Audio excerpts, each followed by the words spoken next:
Here's the thing. Birds are real, and it's mean to say that they're not. Welcome to a special episode of the Birds Are Real podcast. Yeah, we've gotten a lot of good questions from our listeners, and we've hardly even asked. You guys just send the questions with almost no prompting. It's incredible. Yeah, we definitely don't beg for questions or anything like that. Not at all. Don't beg for engagement. Yeah. We're not like that. But we've gotten so many good ones, we're going to spend an entire episode just on Hoot topics. These are questions that you've asked us, that you want to get answered. They've kind of been building up a little bit. I know some of you have been waiting for weeks and weeks. We're getting to it today. Here to help us, since this is a pretty monumental task we're embarking on, is producer Richelle. Hi, it's me. I'm Richelle. Nice to meet you all. It's Richelle. Yay, Richelle. She said it's nice to meet you all. There's so many of you. So yeah, Rochelle's going to ask us or read off everyone's question. We'd like to thank the following people for sending in questions, as well as the people who wished to remain anonymous. We'd like to thank Tully, Ethan, Susanna, Becky, Lauren, and Jax. I'm pretty sure that's everyone. Oh, and Shane. Well, let's go ahead and just hop right on into it. I'm going to be your MC today, and I'm going to ask you guys all of the Hoot topics that we have. So, okay, number one, what areas are on your birding bucket list to visit? Well, we've talked about one on a previous episode, the migration episode. If you haven't listened to that, go check it out, episode 2.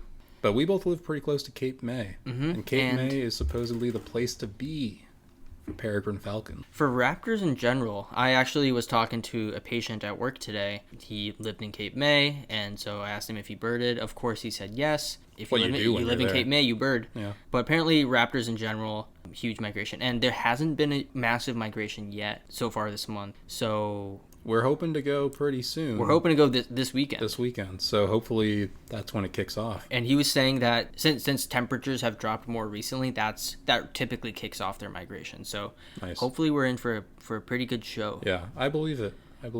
Another place that is perhaps less realistic or easy to get to in one day, I'd love to go to Costa Rica. I mean, just seeing pictures of all the birds there, incredible. Yeah, I'm glad you mentioned Costa Rica. I went on a trip for my environmental science class in high school. And, it wasn't super into birding, obviously, then. But we did go to the cloud forest in Monteverde, Costa Rica. And super quiet. Everyone's, super respectful because people go there to try to listen for this specific bird, the resplendent quetzal. Ooh. Or quetzal. I'm not sure if I'm saying that right. We did see one. I think we saw a female. Okay. Not as pretty as the male. But it was a super cool experience, even though I wasn't super into birding at the time. It was still a pretty surreal experience because we were there for a day and we were able to see this bird that people camp out, travel many times to see, and they never are able to see it. Yeah, I mean that sounds pretty incredible. We also saw a sloth, which is also cool. Wait, yeah. That's sick. Yeah. Okay. Outside of the normal sloth time that is popular, so that was also cool. Nice. Cool experience. That's very cool. Yeah, I would love to get down there. If you all make this podcast big enough, we can afford it.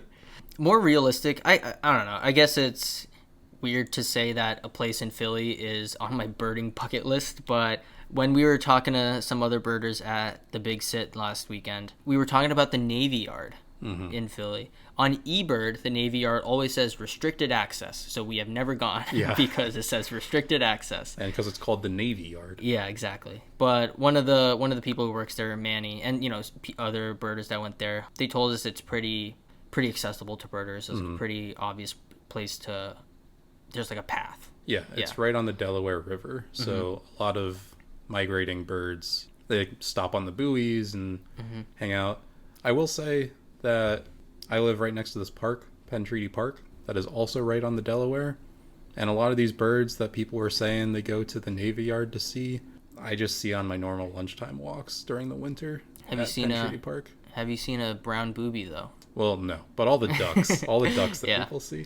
And the cormorants. There's a lot over there, and no one talks about it. Have you ever seen a great cormorant or just a double-crested? Don't know the difference. Valid. Apparently someone saw a great cormorant at Hines the other day. Oh, very cool. I guess. I don't know the difference. Yeah, any other places? Richelle? I like to travel And sometimes when I travel to places, I see birds. So I'd like to travel anywhere new. And hopefully see some birds.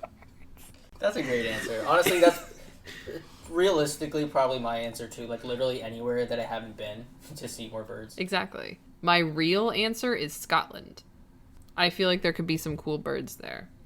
Also, Amsterdam, because apparently there's a lot of canaries there. Yeah, if you're Scottish, let us know about your local bird scene. Yeah, here there's lots of puffins up there. Oh, yeah. Mm-hmm.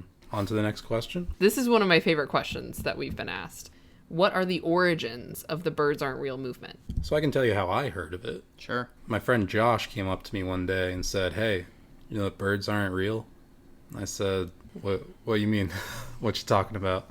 But I did a little bit of research, by which I mean I opened Wikipedia, and here's what we found out.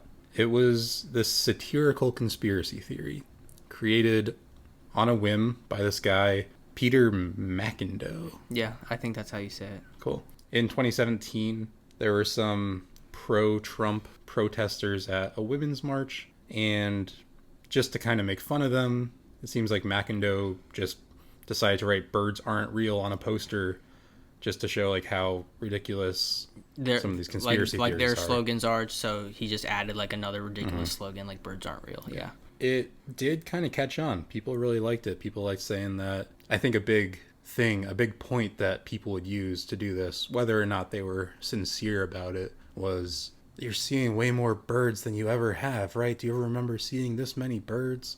My answer is yes, but I think if you aren't paying attention to the birds that are around, then you don't see that, you don't notice the birds, right? Mm-hmm.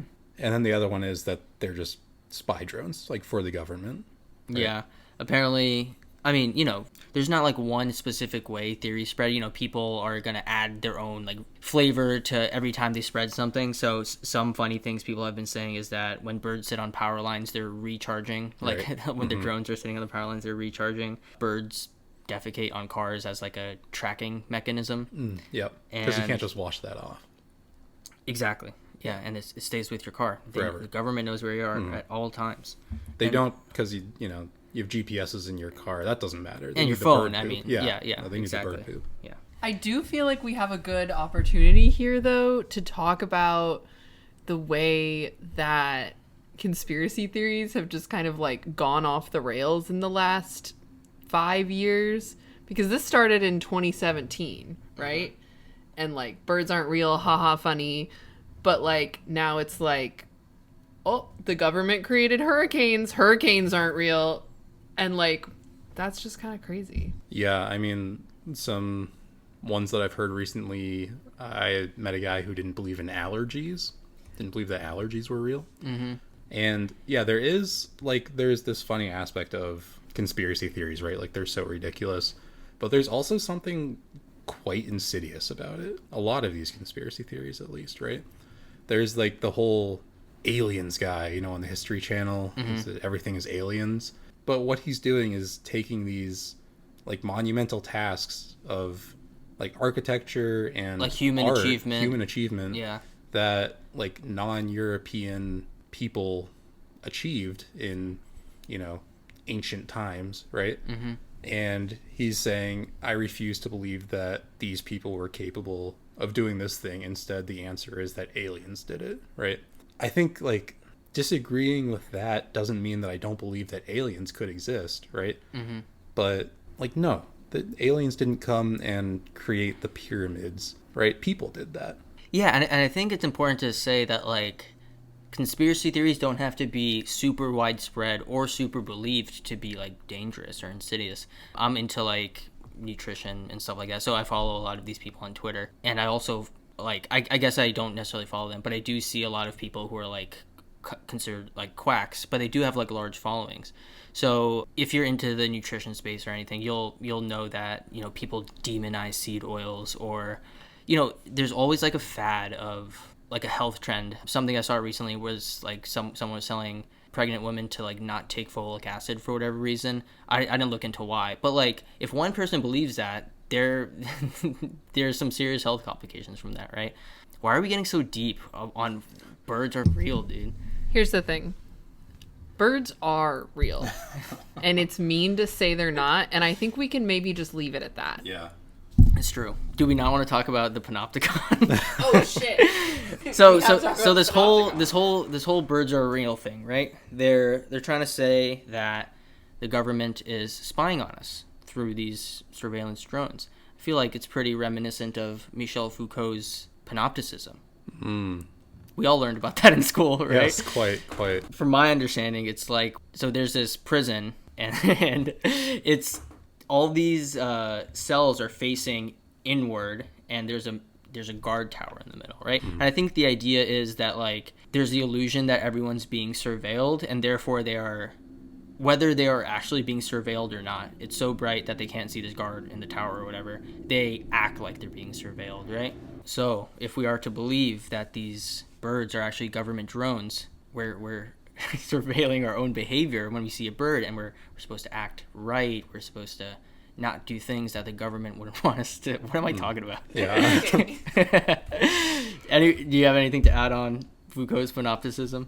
Yeah, I guess whether or not the government is watching me literally doesn't change how I live my life at all.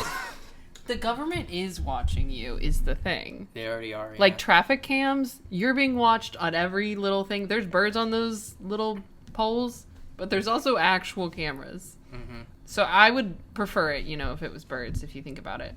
Yeah, at least birds are pretty. Okay. Question number 3. Which bird's nest would you most like to live in? The bird's nest that I would most like to live in would be the Eurasian penduline tit. Oh? Yeah? Oh. Tell me about this nest. So it's a nest. Oh, okay. And it has 2 separate cavities inside. One for, the eggs, and when the mother is rearing the children, when the birds are babies. So that's like obviously the main cavity. But there's also a false cavity for snakes, because snakes really, go into birds' nests and they eat all the eggs. Birds obviously don't want that. So apparently the Eurasian penduline tit makes the nest such that the fake entrance is so enticing. The snake always goes into the fake entrance, and there's just nothing there, and the bird knows that it's supposed to go into the less obvious entrance. Very cool. So I would like to be in that nest because I don't want to get eaten by a snake. No. I'd like to feel safe in my cavity. Yeah, you always want to feel safe in a cavity. I have a kind of similar answer, which is the marsh wren. I learned this the other day. It's pretty interesting. A male marsh wren before breeding season will create 24 or more nests, all kind of scattered around the same sort of reedy area, right? And then his mate will come and choose one of them and say, this is the best one, let's live in this one. And the rest they just keep up as fake nests, as decoy nests. I don't know, I would like to have a lot of options. I think I would feel very safe from snakes or like cowbirds. Yeah, true. If I'm the size that I am now, I think the only answer is bald eagle nest, because those things are massive. Are they like big enough for a human? I think they're about 6 feet, which is about how tall. I'm a little taller than 6 feet, actually. Subtle flex. They can get up to like tons, like literal tons in weight. Wow. Because they keep coming back to the same nest So they every keep year, building, and they build add on onto it. So okay. these nests can get giant. Yeah. Wow. My hijinks answer is that I want to live in an osprey nest on one of those funny little platforms in the nature sanctuary, and they're like just all alone on like one large stand, and everyone can see you at all times. Panopticon. And that's for whatever reason, somewhere I'd like to live. You want to be seen. Yeah. It's a show, Life is a stage. Got a peacock. This next question was asked by someone we forgot to mention in the beginning. Lee. Do you ever feel like taking photos of the birds detracts from the birding experience? This is a really good question, and I feel like my answer to this has changed over the past like few months. I think initially when I went birding, I think probably just one time before I got my camera, I had a great time. I was loving it. I didn't even have binoculars. I was just looking. Anyway, so I was just taking it all in, right? And then as I got into the photography aspect, I kind of became, I wouldn't say fixated, but I feel like my primary goal when I went out became to get nice photos rather than like the entire experience as a whole. So I think what I've learned over time is like it's a perspective thing. You do want to just enjoy the time that you're out there, and you don't want to quantify that, or you don't want to put value on it only if you like get the shot, or if you get a shot that you're really happy with. Yeah. If you do, that's great. But I think, yeah, like you want to take it in for all its aspects rather than just, you know, trying to get the perfect shot. Yeah, I would agree. I think like birding for me kind of started in earnest when I got a camera and I thought, wow, I really like taking pictures of nature. Birds are everywhere. I want to take pictures of birds. And it's a novelty for a while, you know, it's like this new thing, especially if you have a bit of a zoom lens, like you're seeing these creatures, these birds, in ways that you have not previously been able to see them, which is up close. Mm-hmm. And for a while, that was really what drove me for birding. I would take my camera everywhere with me on every hike. Every time I went outside, I'd have my camera with me.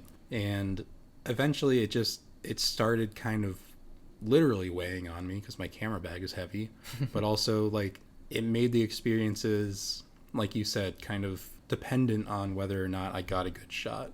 So even if I had a great hike, it was a nice day, I saw a cool bird, if I didn't get a good picture of it, I would feel pretty down afterward. So I actually stopped taking pictures for a while there.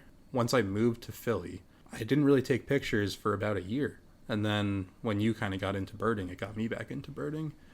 And now I feel like it's less necessary to get like the perfect shot. But using my camera again, it has made me feel a bit more connected, I think, to birding. It makes me a little more intentional about like what I'm seeing. Also with the Merlin app, it makes it really easy to identify birds if you have a picture of them. So even if I don't have like a crisp in focus shot that I think is arty and beautiful and ready for Instagram, there's a lot of value I get out of those pictures. And at this point in time, I think it enhances my experience, but I do think it goes in waves. It does sometimes detract from it. Yeah, no, I definitely agree with that. Like, I mean, anytime I go birding, I am bringing my camera because I do enjoy that aspect. It's not like I'm not going to bring it to like enhance a different part of the experience. I think it all like kind of culminates into like, or I think all of it together, if you're into the photography, it just adds into the immersion, adds into the experience, like you said. I think it really clicked for me when I started seeing new birds. I mean, they were all pretty new to me from the get-go, but when I started seeing new birds, and instead of trying to like even identify them or like trying to appreciate them as like a new bird that I haven't seen, I was just fixated on getting the shot. And then if I didn't get the shot, I felt like I failed, kind of. Honestly, maybe that is a necessary step that everyone who's into photography, maybe into bird photography, has to go through. But when you come out on the other side, I think you're just better for it overall. I agree. Yeah, I definitely think this year especially, we've been going out a lot for migration. Mm-hmm. That's played a big part because we go to the same place basically every week, but it's always different birds there. We always see something new. It's very cool. Mm-hmm. So I think in addition to photography enhancing birding, now that I kind of caught the wave again, something else that's really enhanced birding for me has been waking up early. I used to just not get up. I'd go out at like 9 or 10 and I wouldn't see much, and I'd be like, oh, why am I not seeing much? You got to go out at like 6 a.m. And if you do, it's incredible. Yeah, not to put you on blast or anything, but when we were first going birding, I was like, hey, what if we get there at 6 o'clock in the morning? And you were like, nah, what about 9? I think I said 8. And then, yeah, or like 8. And then like we get there and, you know, the light's already harsh. And this was in the summer, so the light's already harsh by 8 o'clock in the morning. And it's 85 degrees. It gets to like 95 while we're there, and it's just terrible. Yeah. So getting there at 6 in the morning when it's like honestly a little chilly, and you get to see the sunrise, and you know the light hitting these birds in a really cool way. You hitting birds? Not hitting birds. And then you leave by like 9, and then you have breakfast, and life's good. Mm-hmm. Yeah, would definitely recommend. Literally be an early bird. It's nice. I have been to Hines a few times, like towards sunset. I do want to go out more, like towards sunset time. I would like to too. I live a little further away, so it's harder to get there. But yeah, it's also going to be tough with winter and work. It's just gonna. Yeah, by the time I'm out of work, it's going to be dark too. Yeah. So. Also, I just want to say I don't really take photos of birds, but also I'm not that passionate about birding, and I think maybe that's correlated. Oh, interesting. It could be. That's all I have to say. Question number 5. What is your favorite fictional bird?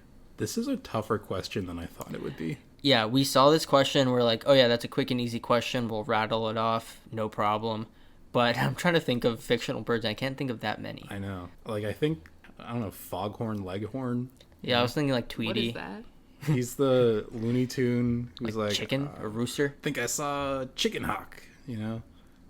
No, but that's okay. Okay, shout out to all my Foghorn Leghorn fans out there. You know what I'm talking about, even if Richelle doesn't. Yeah, I don't think I watched too much Looney Tunes as a kid, but I did go to Six Flags a good amount when I was a kid. Nice. And I was always good at those stupid Six Flags games, and I would like pick Tweety every time. I think I had like six stuffed Tweeties, like the big ones. Tweeties? I'm not trying to brag. I really am not, but I had at least 6 Tweeties, big ones. Oh, Foghorn Leghorn. He goes, now boy, I say boy, I say boy, I say, you know, kind of like that. That was a good impression of him. Yeah. Yeah, I know what you're talking about. Richelle, do you have a fictional favorite bird? I do. My favorite fictional bird is from the movie Up. You know, there's that crazy bird. Yeah, kind of cassowary bird. Yeah, I really like him. I don't know its name. Like Kevin or something? Kevin. Kevin's a good bird name. Yeah. Yeah, that's my favorite bird. Okay, moving on. Question number 6. What is the best representation and the worst representation of birds in pop culture? I mean, the best is easily Birdemic Shock and Horror. That's a joke. That's the worst, by far.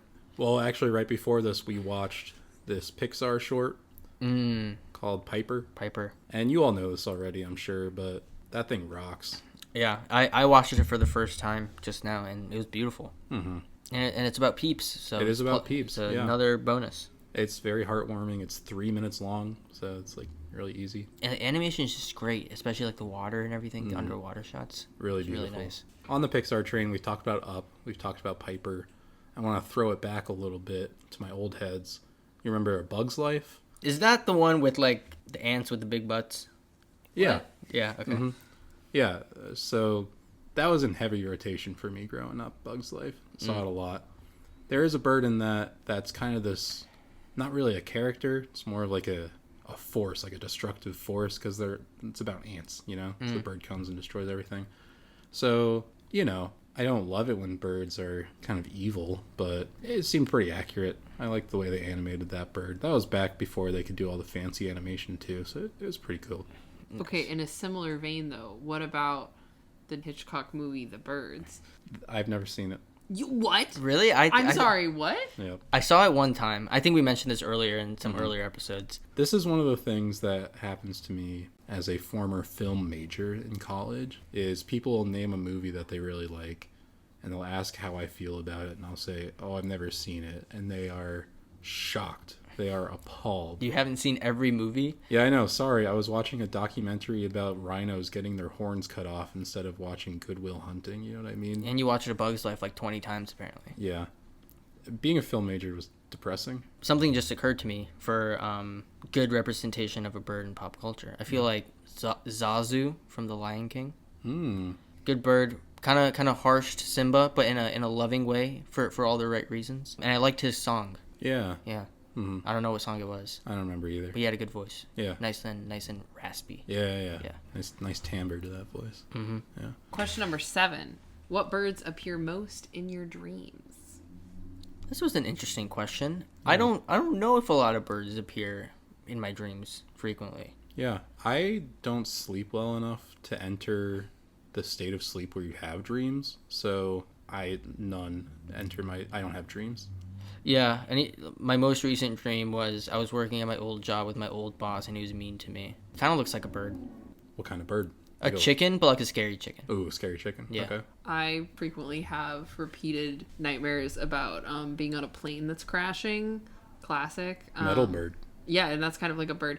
But one time I had a nightmare where there was a bird strike and the plane hit a bunch of geese, you know, a la Captain Sully in the Hudson. So I think goose is my answer. Okay. Geese That's a reasonable bird to be scared of. Yeah. They hiss at you. Yeah. They have teeth on their tongues. Okay, question number 8. This is a long one.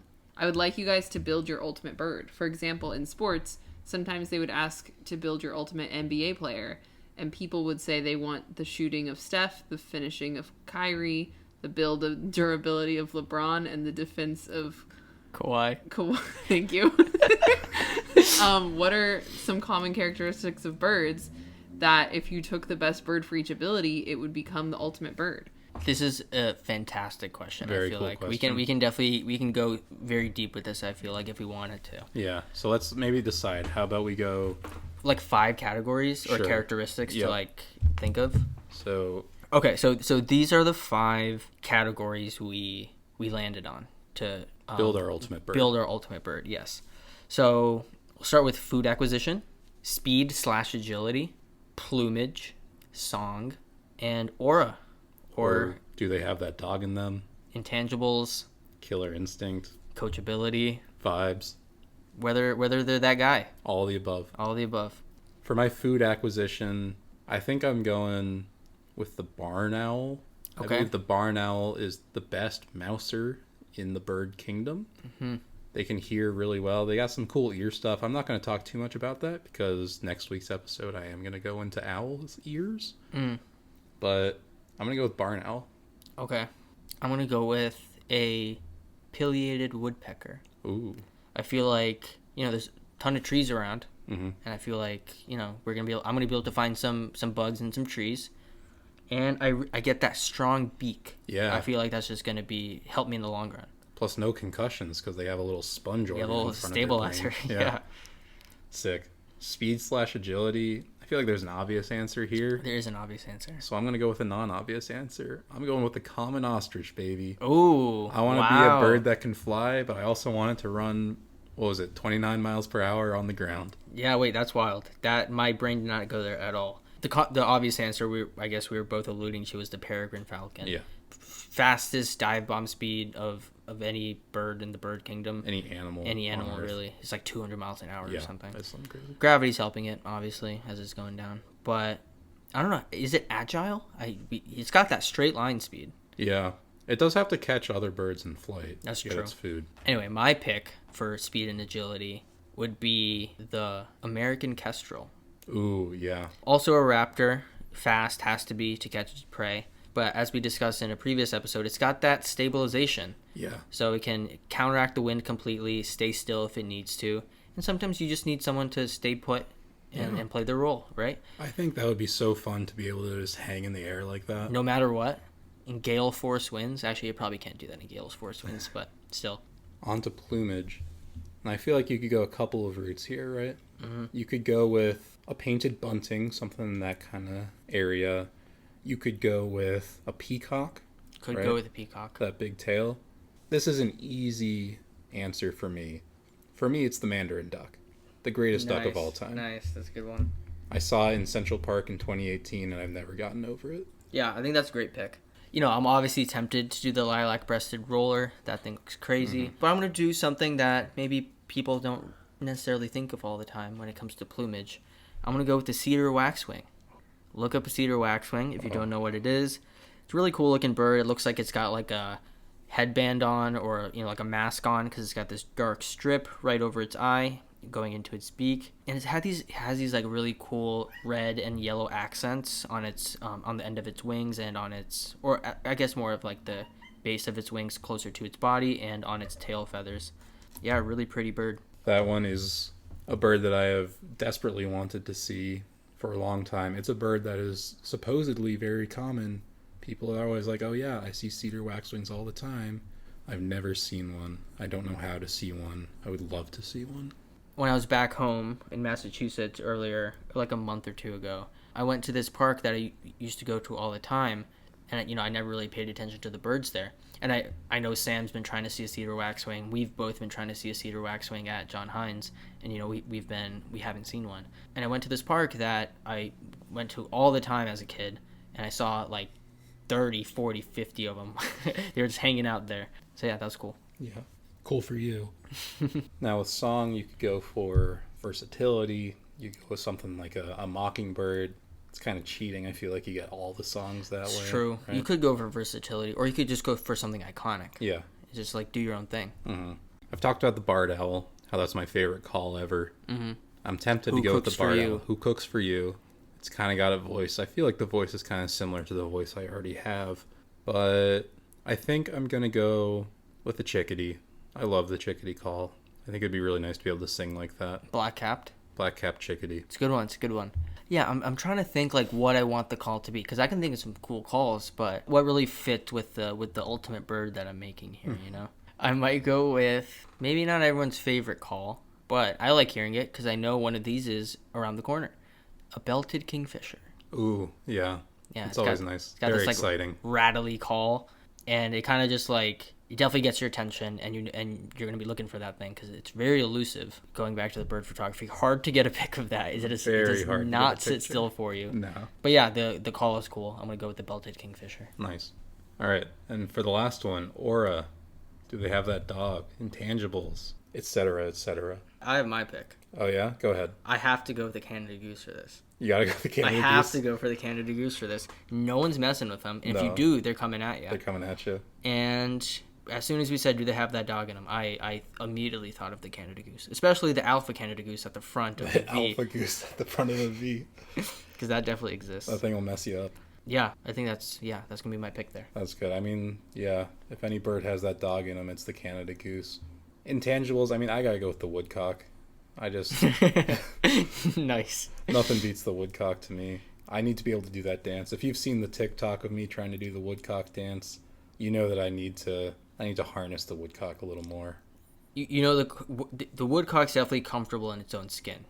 For being able to do that dance all the time. Yeah, I would love that ability. So my bird, we got the barn owl's food acquisition, the common ostrich's speed, mandarin duck's plumage, song of a chickadee, and the killer instinct of the American woodcock. In my ultimate bird, we have the food acquisition of the pileated woodpecker. We have the speed agility of a American kestrel. We have the plumage of the cedar waxwing, we have the song of the belted kingfisher, and we have intangibles, aura, etc. of the Canada Goose. The alpha goose. The alpha goose in particular. Yep. Great question. That was a very fun question. Yeah. Tell us your ultimate build for your ultimate bird. Send us an email. Okay, question 9. Is there a LeBron James or a Michael Jordan, depending on who you ask, of birding?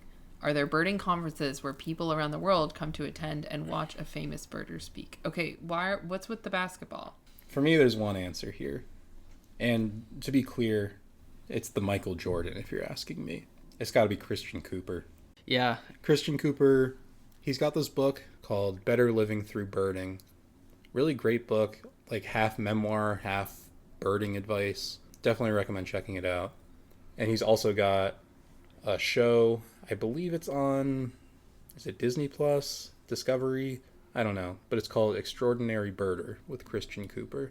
He's kind of become, as far as I'm aware, like the biggest bird celebrity we've ever had. Yeah, he's like the face of birding, kind of. So he was actually invited by the college we went to. Yep. And they all did a walk at John Hines. The place we go to. The place we go to all the time. And we didn't know about it, so we could have easily been on this bird walk with him. We could have met him, you know. We just didn't know what was going on. And then we saw an Instagram post being like, "Hey, thanks Christian Cooper for joining this bird walk." And it was just like, "Oh my god, I can't believe we missed it." I know. Wow. I'm really happy for them that they got to do that, but I wish they told us.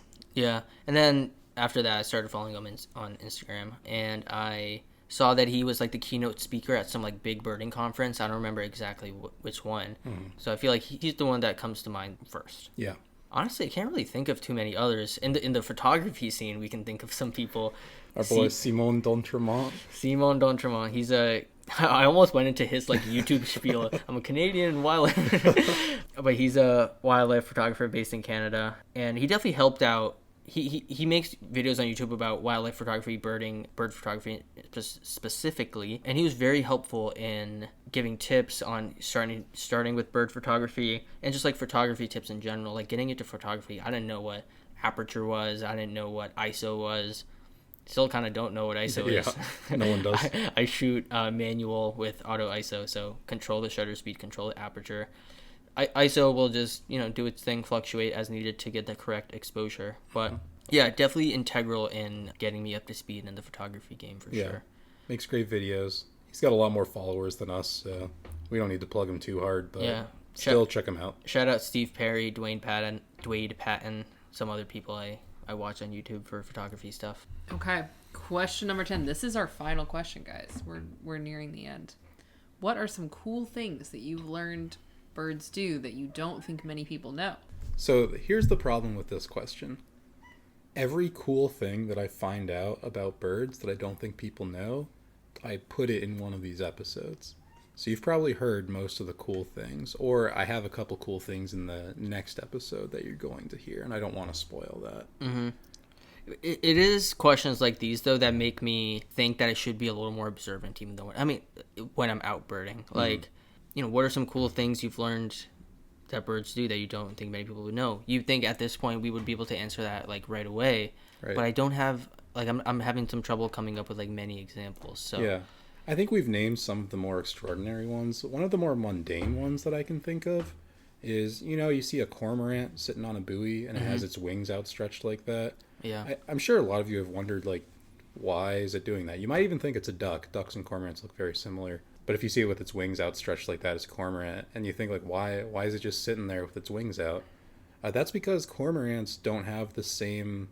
same oil on their feathers that ducks and geese have. So they just have to dry them out. So they have to dry off a lot. Yeah. So they go dive for food, they come back up, and then they stand in the sun and sun off. Yeah, they're just kind of T-posed up with their wings out, trying to dry off. Thing I learned recently, which is kind of cool, not extremely cool, but mildly cool, and that I think not very many people know, is when you see a great blue heron and they're just kind of standing there, and they're really silent, and you think, that bird probably doesn't make any noise.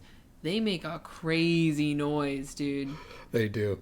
It's real crazy. And one time I saw a great blue heron, and he was looking at an alligator, and he was trying to warn everyone about the alligator, so he started making this crazy noise. It was like... Okay, wait. No, here we go. You guys ready for this? It sounds exactly like what I just did. Yeah, it does. It sounds like the mix between a goose and a velociraptor. I'd be warned. I'd feel warned if I heard that. Yeah, anyways. If Richelle, you hear that one was of those, a really good impression. Thank you. If you hear one of those, there's probably an alligator around, so look out. Yeah, one thing that I've learned, or that I've noticed, is that different raptors have different flight patterns. Like you'll see hawks soaring, you'll see bald eagles soaring. That one time I saw a northern harrier, it was like very low to the ground, looking into the vegetation, looking for, I'm assuming, like animals scurrying, and like low and slow. Like most birds that soar are going pretty fast. This one was just like kind of gliding, just like really low to the ground, which was kind of cool. I'd say the biggest thing that I've learned that birds do that most people, I'd say, don't know. I don't think anyone knows this. Did you know that the sound that they use for bald eagles in movies is actually the red-tailed hawk? Oh my. And the blue jays can imitate that sound. You learn something new every single day. You really do. Yep, every episode. And did you also know that American robins aren't real robins? What? Yeah, we should probably talk about that in a different episode. Yeah, that's new information. Mm-hmm. I'm little known fact. All right, well, that was a really fun episode to record. It was. I hope it's a fun one to listen to. Yeah, got through a lot of people's Hoot topics. I know a lot of people have been waiting a while to get their questions answered, so hopefully we answered them sufficiently for you guys. If not, we can always have a part 2 in a few months. Yeah, continue to send your questions in. I'm sure we'll do another one of these at some point. Yeah. No bird call this episode because... Strictly Hoot topics. Strictly Hoot topics. So, all the normal stuff. Follow us on Instagram. That's our main posting platform. But also our TikTok is getting up and running. Richelle is killing it. Send us questions like always. But, the biggest thing, keep listening. Really appreciate you all listening. It's always very nice to see that we got any listens at all in these episodes. So, thank you. We have some plans to stream some Wingspan games on YouTube. Mm-hmm. If you don't know what Wingspan is, great time to learn. If you do know what Wingspan is, come and hang out and see me, Sam, and a couple of our friends do play Wingspan online. Yeah, it'll be really fun. I'll hopefully be able to figure out how to stream, or one of us will be able to figure out how to stream. But once we do, it'll be a semi-regular thing, I think, whenever we are in the mood. Mm-hmm. So yeah, come hang out, watch the live stream. We'll be streaming on YouTube. Yep. Sounds good. All right. Until next time, Birds. birds. Birds.